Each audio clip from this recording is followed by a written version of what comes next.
प्राचीन भारत के मगध राज्य में मौर्य वंश के महान राजा चंद्रगुप्त मौर्य का शासन था। चंद्रगुप्त की वीरता और बुद्धिमानी की कहानियां पूरे भारतवर्ष में विख्यात थीं। उनके राज्य में सुख समृद्धि और न्याय का बोलबाला था। एक दिन जब चंद्रगुप्त अपने दरबार में बैठकर राजकाज देख रहे थे, तभी एक वृद्ध ऋषि उनके सामने उपस्थित हुए। ऋषि ने चंद्रगुप्त को बताया कि उन्होंने एक दिव्य स्वप्न देखा है, जिसमें एक रहस्यमय महासागर के तल में एक प्राचीन खजाना छिपा हुआ है। यह खजाना केवल वह प्राप्त कर सकता है जो दिल से सच्चा और न्यायप्रिय हो। चंद्रगुप्त ने इस चुनौती को स्वीकार किया और अपने विश्वासपात्र मंत्री चाणक्य को साथ लेकर उस रहस्यमय महासागर की खोज में निकल पड़े।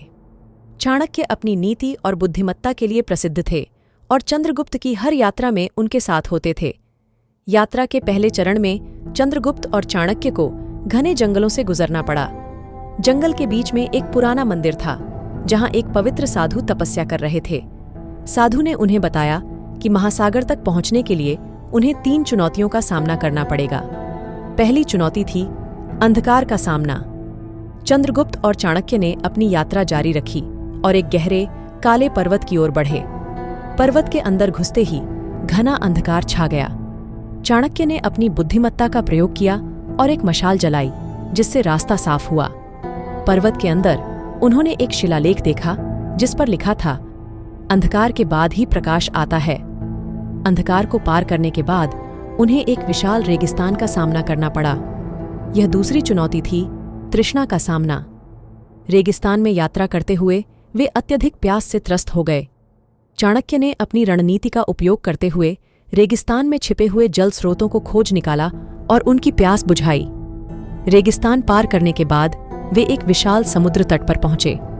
यहां तीसरी और अंतिम चुनौती थी आत्मबल का परीक्षण। समुद्र के तट पर एक रहस्यमयी नाव थी। उस नाव को चलाने के लिए आत्मविश्वास और धैर्य की आवश्यकता थी। चंद्रगुप्त और चाणक्य ने मिलकर नाव को महासागर के गहरे जल में चलाया। महासागर के भीतर उन्हें एक प्राचीन द्वीप मिला। द्वीप पर एक विशालकाय दरवाजा था, जिस पर लिखा था, सच्चाई और न्याय के पथ पर चलने वाले ही इस द्वार को खोल सकते हैं। चंद्रगुप्त और चाणक्य ने दरवाजे के सामने अपने दिल से प्रार्थना की और दरवाजा खुल गया। दरवाजे के भीतर उन्हें वह दिव्य खजाना मिला, जो सोने, हीरे और रत्नों से भरा हुआ था। लेकिन सबसे महत्वपूर्ण, वहां एक प्राचीन ग्रंथ था, जिसमें ज्ञान और नीति की अमूल्य बातें लिखी हुई थीं। इस ग्रंथ का नाम था धर्मशास्त्र। चंद्रगुप्त और चाणक्य ने उस खजाने को लेकर मगध लौटने का निर्णय लिया। रास्ते में उन्होंने सोचा कि यह खजाना केवल उनकी संपत्ति नहीं है, बल्कि पूरे राज्य की धरोहर है।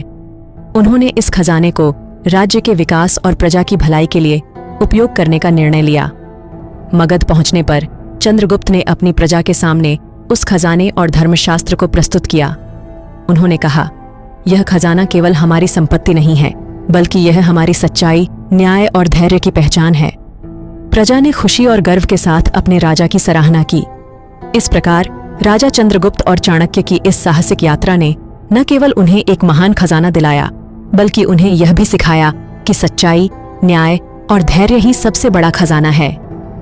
राजा चंद्रगुप्त और रहस्यमय महासागर की यह कहानी सदियों तक लोगों के दिलों में जीवित रहेगी, यह सिखाने के लिए कि सच्चा नेतृत्व क्या होता है और कैसे हर चुनौती को पार किया जा सकता है।